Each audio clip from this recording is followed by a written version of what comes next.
2,22,178 रुपये किमतीची देशी विदेशी अवैध दारू बाळगणाऱ्या हॉटेलवर कारवाई करून 2 आरोपींना जेरबंद करण्यात आले। ही कारवाई लोणी पोलीस स्टेशन व आश्वी पोलीस स्टेशन हद्दीत झाली आहे। परिवीक्षाधीन पोलीस उपाधीक्षक संतोष खाडे 20/6/2025 रोजी लोणी पोलीस स्टेशन हद्दीत विशेष पोलीस पथकासह पेट्रोलिंग करून अवैध धंद्याची माहिती घेत असताना त्यांना गुप्त बातमीदारामार्फत माहिती मिळाली की इस्नापूर रोडवरील हॉटेल साई छत्र येथे हॉटेल मालक हे अवैधरित्या विना परवाना देशी विदेशी दारू कब्जात बाळगून आहे व विक्री करण्याच्या उद्देशाने साठवून ठेवली आहे अशी खात्रीलायक बातमी मिळाल्याने पोलीस स्टेशनचा स्टाफ व पंचनामा समक्ष बोलावून हकीकत समजावून सांगून छापा टाकण्यासाठी हजर राहा असे सांगून त्यांनी संमती दिल्यानंतर कारवाई करण्यासाठी लागणाऱ्या साहित्यासह शासकीय व खासगी वाहने नमूद ठिकाणी जाऊन छापा टाकला असता पथकाची चाहूल लागताच सदर ठिकाणी हजर असलेला इसम पळून जाऊ लागला।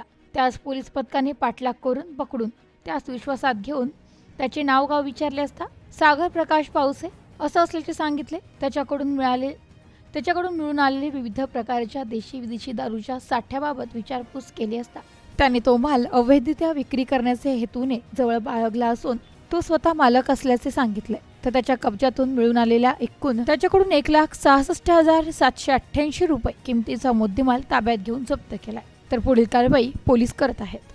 Bureau report news today 24 Ahilyanagar.